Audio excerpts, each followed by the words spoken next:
Hello everyone, मैं ममतेश गुप्ता। आज देखेंगे 6th class NCERT chapter 5। Chapter का नाम है पृथ्वी के प्रमुख परिमंडल। ठीक है, आज हम इसको देखेंगे। इसके हमने 2-3 पार्ट पहले कर लिए हैं और आज देखेंगे हम वायुमंडल और जैवमंडल। ठीक है, दोनों। ये चैप्टर थोड़ा सा बड़ा है और बहुत ज्यादा इंपॉर्टेंट है, इसलिए थोड़ा ज्यादा टाइम लग रहा है इसको कवर करने में। ठीक है, 1-2 वीडियो एक्स्ट्रा हो रही है इस चैप्टर की, क्योंकि ये चैप्टर थोड़ा बड़ा है ना। आज हम देखेंगे वायुमंडल। सबसे पहले वायुमंडल देखेंगे, इसके बाद जैवमंडल देखेंगे। तो वायुमंडल क्या है? वायुमंडल एक ऐसा आवरण है जिसने पृथ्वी को चारों तरफ से कवर करा हुआ है। ठीक है ना, जिस वायुमंडल एक ऐसा आवरण है जिसने पृथ्वी को चारों तरफ से घेरा हुआ है, वो वायुमंडल है। वायुमंडल का मतलब है हमारे आसपास जितनी भी हवा है उसको हम वायुमंडल कह सकते हैं, वायुमंडल का एक हिस्सा कह सकते हैं। जैसे अब मैं आपके सामने खड़ी हूँ, तो जहां मैं खड़ी हूँ वहां पे बहुत सारी हवा है, वो दिख नहीं रही है लेकिन हवा है। और वो हवा क्या है? प्रेशर डाल रही है, इसलिए हम लोग खड़े हैं, है ना। वो हवा क्या है? नीचे की तरफ प्रेशर डाल रही है, इसलिए हम लोग खड़े हैं। अगर वो प्रेशर नहीं डालेगी तो हम उड़ने लगेंगे। ऐसे ही जैसे अंतरिक्ष में चल फिर नहीं पाते हैं, वो उड़ते हैं, मतलब लटक जाते हैं बीच में ही, उस तरह से। तो उस तरह से हो जाएगा हमारे साथ। ये हवा की वजह से ही क्या है, हम लोग इस तरह नीचे जमीन पर चल फिर पा रहे हैं, क्योंकि जो हवा है वो प्रेशर कर रही है नीचे की तरफ, है ना। अभी ये जो चीजें हैं, आपको अगर आप 6th क्लास में पढ़ते हैं तो आपको थोड़ा सा कम समझ में आएंगी। जैसे जैसे आप आगे क्लास में जाते रहेंगे आपको ये चीजें समझ में आती रहेंगी। ठीक है, अब देखिए, ये जो वायुमंडल है, ये इसमें बहुत सारी गैसें पाई जाती हैं। सबसे ज्यादा इसमें पाई जाती है नाइट्रोजन, फिर दूसरे नंबर पर पाई जाती है ऑक्सीजन, और भी बहुत सारी गैसें पाई जाती हैं। तो सभी गैसों के अपने अलग अलग मायने हैं। अब जैसे ऑक्सीजन हमारी बॉडी के लिए बहुत ज्यादा जरूरी है, यानी कि जो मनुष्य है उनके लिए क्या है, ऑक्सीजन की जरूरत होती है। और जो पेड़ पौधे हैं उनके लिए कार्बन डाइऑक्साइड की जरूरत होती है। और पेड़ पौधों को नाइट्रोजन की भी आवश्यकता होती है। वो नाइट्रोजन ऐसे वायुमंडल में से नहीं लेते हैं, वो क्या करते हैं, वो जो वायुमंडल में नाइट्रोजन है, जो उनकी जड़ें हैं, वो वायुमंडल से नाइट्रोजन को खींच लेती हैं। यानी कि वो मिट्टी के द्वारा जो वायुमंडल में नाइट्रोजन है उसको खींच लेती है, और फिर जो जड़ें हैं उस पौधे को ऊपर तक नाइट्रोजन पहुंचाती हैं, है ना। और हम क्या लेते हैं? ऑक्सीजन लेते हैं, और छोड़ते क्या है? कार्बन डाइऑक्साइड छोड़ते हैं। उसी तरह से पौधे क्या लेते हैं? पौधे लेते हैं कार्बन डाइऑक्साइड, और छोड़ते क्या है? वो छोड़ते हैं ऑक्सीजन। तो हमारे वायुमंडल में बहुत सारी गैसें हैं और इन गैसों का संतुलन बना हुआ है। ठीक है, एक निश्चित मात्रा में सारी गैसें निश्चित अनुपात में हमारे वायुमंडल में मौजूद हैं। जब ये जितनी भी सारी गैसें हैं, जब इनका बैलेंस बिगड़ता है, कोई भी गैस कम या ज्यादा होती है, तो हम कह सकते हैं कि पर्यावरण प्रदूषण हो रहा है या संतुलन बिगड़ रहा है। उस संतुलन बिगड़ने से पेड़ पौधों पर, बाकी सारी चीजों पर, प्रकृति की सारी चीजों पर, यहाँ तक कि हम पर भी बहुत गहरा प्रभाव पड़ता है ना। अब देखिए, वायुमंडल के बारे में मैंने कुछ तथ्य यहाँ पर लिखे हैं। अभी मैं ऑक्सीजन के बारे में बात कर रही थी। ऑक्सीजन एवं नाइट्रोजन का बना है जो वायुमंडल है, उसका जो अधिकतर भाग है वो किसका बना है? ऑक्सीजन और नाइट्रोजन का बना है, जो कि साफ और शुष्क जो हवा होती है वो होती है बिना नमी वाली, बिना पानी वाली। ठीक है, शुष्क हवा का 90% भाग है। 90% भाग कौन सा है? केवल नाइट्रोजन और ऑक्सीजन। ठीक है, और बाकी 1% में बहुत सारी गैसें आती हैं, जैसे कार्बन डाइऑक्साइड, आर्गन, हीलियम, बहुत सारी गैसें हैं। ठीक है, दसियों 20 गैसें हैं जो आती हैं, वो उस 1% में आती है। 99% में 2 गैसें आती हैं। कौन कौन सी? एक तो ऑक्सीजन और नाइट्रोजन। अब देखिए, ऊंचाई के साथ वायुमंडल के घनत्व में विभिन्नता आती है। मतलब जैसे जैसे हम ऊंचाई पर जाएंगे वैसे वैसे वायुमंडल में जो घनत्व है वो कम होता जाएगा। ठीक है, अब देखिए, जब समुद्र तल होता है, मतलब जो समुद्र तल होता है उस पर सबसे ज्यादा घनत्व होता है। सबसे ज्यादा घनत्व वहीं पर होता है जो समुद्र होता है, और सबसे कम घनत्व कहाँ होगा? जैसे जैसे हम ऊंचाई पे जाते जाएंगे वैसे वैसे घनत्व कम होता जाएगा। अब देखिए, जब जो पर्वतों पे चढ़ते हैं जो लोग, और जो पर्वतरोही होते हैं, वो क्या करते हैं? गैस का सिलेंडर लेके, ऑक्सीजन का सिलेंडर लेके पीछे, और वो चलते हैं। वो उनको क्यों जरूरत पड़ती है? क्योंकि वहां ऊपर जैसे जैसे हम ऊपर की तरफ जाएंगे तो वायुमंडल का घनत्व कम है। ठीक है, तो उसकी वजह से हमें सांस लेने में दिक्कत होती है, हम सांस नहीं ले पाते हैं, और बहुत सारी दिक्कतें हमें हो जाती हैं, क्योंकि वायुमंडल का जो घनत्व है जैसे जैसे हम ऊपर जाएंगे वैसे वैसे वो कम होता जाता है और नीचे की तरफ बढ़ता है ना। अब देखिए, जब हम ऊपर की तरफ जाते हैं तो घनत्व घट जाता है और टेम्परेचर भी घटता है। टेम्परेचर का मतलब है जैसे जैसे हम ऊपर वाली परतों में जाएंगे तो उनमें क्या होगा, टेम्परेचर घटेगा। अब देखिए, जब परतों की बात आ गई है तो मैं बता देती हूँ कि हमारे वायुमंडल में 5 प्रकार की परतें हैं। ठीक है, कौन कौन सी है? क्षोभ मंडल। क्षोभ मंडल क्या है? समुद्र तल से और लगभग 10 किलोमीटर तक, 10 या 16 किलोमीटर के, 15-16 किलोमीटर के लगभग है क्षोभ मंडल, है ना। तो क्षोभ मंडल है, ये जितनी भी प्रकार की मौसमी क्रिया होती हैं, बारिश, आंधी, तूफान, ये सारी जितनी भी चीजें होती हैं, ये सब होती है क्षोभ मंडल में। यानी कि समुद्र तल से 15-16 किलोमीटर की दूरी तक ही ये सारी चीजें होती हैं। ठीक है, उससे ऊपर नहीं होती हैं। उससे ऊपर क्या है? उससे ऊपर है समताप मंडल। समताप मंडल को बोलते हैं स्ट्रेटोस्फेयर। स्ट्रेटोस्फेयर जो होता है उसमें क्या है, कोई भी प्रकार की जो बादल है, बारिश है, इस तरह की कोई भी चीज नहीं होती है। तो वो जो परत है वो हवाई जहाज उड़ाने के लिए अनुकूल है, क्योंकि वहां बादल बादल नहीं होते, बिल्कुल साफ होता है, आंतरिक जो है वो बिल्कुल साफ है। तो समताप मंडल क्या है? बिल्कुल साफ होता है। उसके ऊपर होता है मध्य मंडल। मध्य मंडल को बोलते हैं मेसोस्फेयर। तो जो आकाश से कुछ उल्कापिंड आते हैं, उल्कापिंड होते हैं जो ग्रह होते हैं ना, उनका ही कुछ, देखो आपने चैप्टर 1 में पढ़ा था ना उल्कापिंड के बारे में, ये वही उल्कापिंड की मैं बात कर रही हूँ। तो जो उल्कापिंड होते हैं वो जो ग्रह होते हैं ना, उनके कुछ टूटे फूटे पार्ट होते हैं। ठीक है, जैसे सारे ग्रह ऐसे गोल गोल घूम रहे हैं अंतरिक्ष में, तो घूमते घूमते उनके कुछ पार्ट नीचे गिर जाते हैं अंतरिक्ष में। तो वो क्या है, वो जो छोटे छोटे पार्ट होते हैं वो क्या है, वो हमारी पृथ्वी की तरफ आते हैं। तो क्योंकि जो मध्य मंडल है उसका जो टेम्परेचर है वो बहुत ज्यादा है, तो मध्य मंडल जो है वो उसको मध्य मंडल क्या करता है, क्योंकि टेम्परेचर मध्य मंडल में बहुत ज्यादा है तो उन उल्कापिंडों को जला के नष्ट कर देता है। ठीक है, कई बार उल्कापिंड बहुत ज्यादा बड़े होते हैं तो वो हमारी पृथ्वी पर भी गिर जाते हैं, है ना। उसके ऊपर है वाह्य मंडल। देखो वाह्य मंडल के बहुत सारे नाम है, एक तो इसको आयन मंडल भी बोलते हैं और इसको थर्मोस्फेयर भी बोलते हैं, है ना। और इसके ऊपर ये जो आयन मंडल है या थर्मोस्फेयर मंडल है, ये जो हमारे फोन, टीवी, जितना भी इंटरनेट की चीजें चलती हैं, ठीक है, रेडियो का प्रसारण, है ना, दूरदर्शन वगैरह, ये जो देखते हो आप, रेडियो जो सुनते हो, ये सारी जो चीजें हैं ये कहाँ से चलती हैं? ये यहीं से चलती हैं, आयन मंडल से, है ना। क्योंकि आयन मंडल में, आयनोस्फेयर में रेडियो जो तरंगे होती हैं वो पाई जाती हैं। ठीक है, रेडियो तरंगे पाई जाती हैं, उनकी वजह से ही हमारे फोन, टीवी ये सब चल पाते हैं।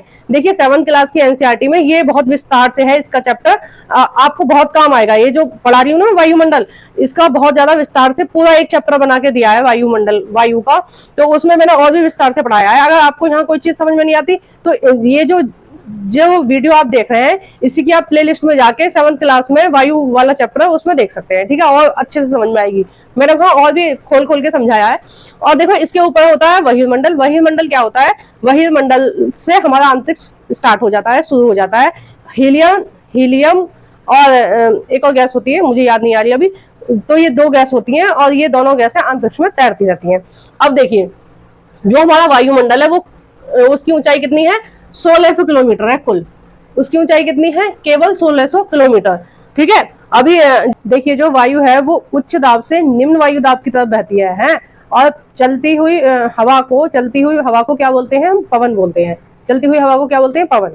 तो जो अब आपकी समझ में नहीं आएगा उच्च दाब क्या होता है और निम्न दाब क्या होता है। देखिए इसको विस्तार से हम नेक्स्ट क्लास में पढ़ेंगे, 7th क्लास में, और मैंने कराया भी है इसको वायु वाले चैप्टर में, बहुत विस्तार से कराया है इसको। तो आप उच्च दाब का मतलब समझ लीजिए। उच्च दाब का मतलब होता है ठंडी हवा, ठीक है, पास पास वाली हवा, ठंडी हवा, पास पास वाली हवा। और निम्न दाब का मतलब होता है गर्म हवा जो ऊपर की तरफ उठती है ना। कौन सी? गर्म हवा। जो जलवाष्प होता है उसका जो प्रेशर होता है वो लो प्रेशर होता है, निम्न वायुदाब होता है, निम्न वायुदाब होता है। और गर्म हवा होती है ऊपर की तरफ उठती है ना। और जो पहाड़ों पर जमी हुई बर्फ होती है वो क्या होती है? हाई प्रेशर होती है। और जो वायु है वो हाई प्रेशर से लो प्रेशर की तरफ, यानी कि उच्च दाब से निम्न दाब की तरफ, या इसका मतलब यह है जो ठंडी वायु है वो हमेशा गर्म वायु में मिलना चाहती है। ठीक है ना। आपको एक्सपेरिमेंट के तौर पे मैं आपको बताती हूँ कि आप एक एसी के रूम में बैठे हैं, ठीक है, टेम्परेचर कैसा होता है वहां पर? उच्च होता है ना। उच्च यानी कि ठंडी हवा होती है ना, ठंडी हवा होती है, पास पास वाली हवा होती है। और जो बाहर का टेम्परेचर है वो गर्म होता है, वो निम्न दाब वायु दाब वाला होता है। जैसे ही आप किवाड़ खोलेंगे तो जितनी भी वायु है आपके कमरे की ठंडी, जो उच्च दाब वाली ठंडी वायु है, वो जल्दी से बाहर चली जाएगी। अगर आपने 3 घंटे में भी कमरे को ठंडा किया है एसी से, और आप 10 मिनट के लिए रूम खोल दो, तो बाहर का टेम्परेचर और अंदर का टेम्परेचर बराबर हो जाएगा। क्योंकि जो उच्च वायु दाब है, यानी कि जो ठंडी वायु है, उच्च दाब यानी ठंडी वायु, जो ठंडी वायु है, और निम्न दाब यानी कि गर्म वायु में वो मिलना चाहती है। ठीक है, अब नेक्स्ट टॉपिक हम देख लेते हैं, यह है जैवमंडल। जैवमंडल क्या है? जैवमंडल है जहां वायु, हवा और स्थल तीनों चीजें मिलती हैं। जहां वायु भी हो, वायु भी हो, जल भी हो और स्थल भी हो। यानी कि एक व्यक्ति को रहने के लिए, जीवन की संभावनाओं के लिए क्या चीज की जरूरत है? सबसे पहले तो एक रहने के लिए जगह हो, स्थल हो, उसके बाद वायुमंडल हो, यानी कि सांस लेने के लिए वायु हो, और उसके बाद क्या हो? पीने के लिए पानी हो। तो ये सारी चीजें सबके लिए जरूरत होती है। जैवमंडल जो संभव होता है वो कहाँ संभव होता है? जहां जल भी होता है, स्थल भी होता है और वायु भी होती है। ये तीनों चीजें जहां होंगी वहीं जैवमंडल होगा। जैवमंडल यानी कि प्राणियां होंगे, है ना, पशु, प्राणी, पौधे, ये सब जैवमंडल के अंतर्गत आते हैं। छोटे से छोटे बैक्टीरिया जो हमें साधारण आंखों से नहीं दिखते हैं, वो भी इस जैवमंडल में आते हैं। हम भी जैवमंडल में आते हैं। पशु, पक्षी, जानवर, ठीक है, हाथी, चींटी, सब इस जैवमंडल में आते हैं। पेड़ पौधे ये भी इस जैवमंडल में आते हैं। यानी कि जो क्रियाएं, जो श्वसन क्रियाएं करती हैं, यानी कि जो लोग सांस लेते हैं, पौधे भी तो सांस लेते हैं ना, पौधे भी सांस लेते हैं, जीव जंतु भी सांस लेते हैं, और जितने भी प्रकार के छोटे छोटे जीव हैं, जंतु हैं, बैक्टीरिया हैं, ये सब क्या है? सांस लेते हैं। जो जंतु या प्राणी सांस लेते हैं वो जैवमंडल के अंतर्गत आते हैं। ठीक है, और जैवमंडल कहाँ संभव है? जहाँ हवा भी है, पानी भी है और स्थल भी है। ठीक है ना, जैवमंडल के लिए तीनों कंडीशन होनी जरूरी है। और ये तीनों जो मंडल हैं, ये तीनों मंडल एक दूसरे पर डिपेंड कर देते हैं। देखिए, हमारा जो जैवमंडल है वो क्या है? एक दूसरे पर निर्भर है। अब देखिए, जैसे हम लोग अगर पेड़ काटें, ठीक है, हमने पेड़ काट दिए, तो उससे क्या होगा? जो जहां पर वो पेड़ लगे हैं वहां की मट्टी लिसने लगेगी, खराब हो जाएगी, और धीरे धीरे कटाव हो जाएगा, और वो वहां की मट्टी बह के कहीं और चली जाएगी। पहली बात, मृदा अपरदन हुआ, ठीक है, पेड़ काटने से। दूसरा क्या है कि जो पौधा वो ऑक्सीजन छोड़ रहा था और कार्बन डाइऑक्साइड ले रहा था, तो उसने वायुमंडल को भी गड़बड़ कर दिया। दो बात। तीसरी चीज, उस पर क्या है? पक्षी बैठते थे उस पौधे पर, तो उन पक्षियों के लिए खाने की, रहने की व्यवस्था वो सब खराब हो गई, तो पक्षी की जो बहुत सारी प्रजाति है वो डिस्टर्ब हो गई। अब पक्षी नहीं है तो पक्षी क्या करते हैं? एक जगह से फल खाया और दूसरी जगह वो जहां भी जाके पॉटी करते हैं वहां पे दूसरा पौधा, उस पॉटी में जो बीज होते हैं उससे दूसरा पौधा उग जाता है। ठीक है, बहुत सारे पौधों का अंकुरित होता है उसकी वजह से। तो वो सब जो एक पक्षी है वो हजारियों पौधों को उगाता है, तो वो पौधे भी खत्म हो गए, क्योंकि पक्षियों को के लिए हमने पहले ही पेड़ काट दिए। तो एक पेड़ काटने से कितनी सारी चीजें खराब हो गई। और जब पक्षियों ने पॉटी नहीं करी और बहुत सारे पेड़ नहीं उगे, उससे क्या हुआ कि ऑक्सीजन लेवल कम होता चला गया, क्योंकि पेड़ नहीं उगे तो ऑक्सीजन कम होता चला गया, और क्या? कार्बन डाइऑक्साइड बढ़ता चला गया। अब कार्बन डाइऑक्साइड बढ़ गया तो वायुमंडल में कार्बन डाइऑक्साइड ज्यादा हो गया, और कार्बन डाइऑक्साइड क्या करता है? जो सूर्य की किरणें आती हैं पृथ्वी पर, उनको पृथ्वी पर ही रोक लेता है। ठीक है, वो जो कार्बन डाइऑक्साइड है उसका यही काम है कि जो सूर्य का जो प्रकाश आ रहा है, जो ताप आ रहा है, उसको कुछ मात्रा को वो पृथ्वी पर रोक लेता है और कुछ मात्रा वापस चली जाती है अंतरिक्ष में।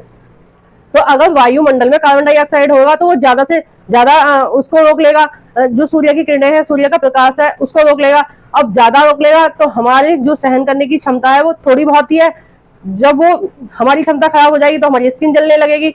दूसरा नुकसान उससे ये हो जाएगा कि जो पहाड़ हैं बड़े बड़े, और उन जो ग्लेशियर जमे हुए हैं, जो बर्फ जमी हुई है, ज्यादा ताप के कारण वो पिघल जाएगी। अब वो पिघल जाएगी तो जो छोटे छोटे द्वीप हैं, या जब जल का स्तर ज्यादा बढ़ेगा तो बड़े बड़े महाद्वीप भी जल में डूब जाएंगे। अब देखिए, जैसे सुनामी आई थी, है ना, तो उसमें क्या हुआ था? भारत का इंदिरा पॉइंट डूब गया था सुनामी की वजह से। सुनामी की कौन सी क्रिया है? जल की क्रिया है।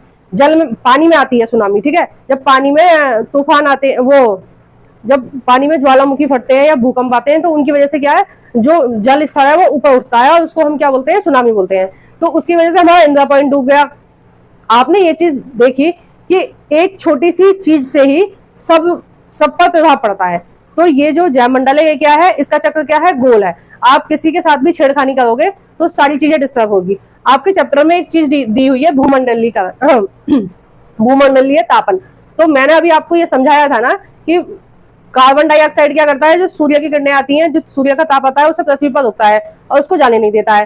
तो जब हमारी पृथ्वी पर हम धुआं ज्यादा निकालेंगे अपने व्हीकल्स के द्वारा, बाइक के द्वारा, कार के द्वारा या चूल्हा जला के, किसी भी तरह से हम उद्योग धंधे जो होते हैं उनमें बहुत ज्यादा विषैली गैस होती है, तो वो सारी गैस क्या वायुमंडल में जाएंगी, और जब ये गैसें ज्यादा हो जाएंगी और ऑक्सीजन का लेवल कम हो जाएगा तो क्या होगा, जो सूर्य का प्रकाश आएगा उसको ये ज्यादा से ज्यादा रोक लेंगी और हमारी पृथ्वी गर्म हो जाएगी। और जो हमारा दिन पे दिन जो कार्बन डाइऑक्साइड है वो ज्यादा होता जा रहा है और हमारी पृथ्वी गर्म होती जा रही है ना। तो जो हमारी पृथ्वी गर्म होती जा रही है, दिन पे दिन जो गर्मी बढ़ती जा रही है, उसको ही हम क्या बोलते हैं, भूमंडलीय तापन बोलते हैं या ग्लोबल वार्मिंग बोलते हैं। ग्लोबल वार्मिंग माने जो पृथ्वी है, वार्मिंग माने जल रही है ना, तेजी से गर्म हो रही है। क्यों हो रही है? क्योंकि हम प्रदूषण बहुत ज्यादा कर रहे हैं और विषैली गैसों को अपनी पृथ्वी पर बढ़ा रहे हैं और जो अच्छी गैसें हैं वो कम होती जा रही है, यानी कि जो ऑक्सीजन है वो कम होता जा रहा है। तो उसके लिए हमें क्या करना चाहिए, जितने भी संसाधन हमें प्रकृति ने दिए हैं, है ना, पेड़ पौधे या खनिज, जो भी चीज हमें प्रकृति ने दी है उसकी सीमित मात्रा में हमें उपयोग करना चाहिए और उस हिसाब से उपयोग करना चाहिए कि बाकी जो भगवान ने या प्रकृति ने बाकी सारी जो चीजें बनाई हैं, ठीक है, जीव जंतु पेड़ पौधे, उन चीजों को नुकसान ना हो। ठीक है, हमें अगर संसाधनों का प्रयोग करना है तो पहली बात तो सीमित मात्रा में करना है और दूसरी बात यह है कि हमें उस तरह से उपयोग करना है ताकि बाकी की जो प्रकृति की जो बाकी की चीजें हैं उनको नुकसान ना पहुंचे। तो आई होप कि आपको ये चैप्टर अच्छे से समझ में आया होगा। अगर आपको कोई भी प्रॉब्लम है, क्वेरी है, तो आप मुझे कमेंट बॉक्स में बता सकते हैं। लाइक भी करा करो और प्लीज शेयर भी करा करो वीडियो को अपने फ्रेंड सर्कल में या अदर ग्रुप में।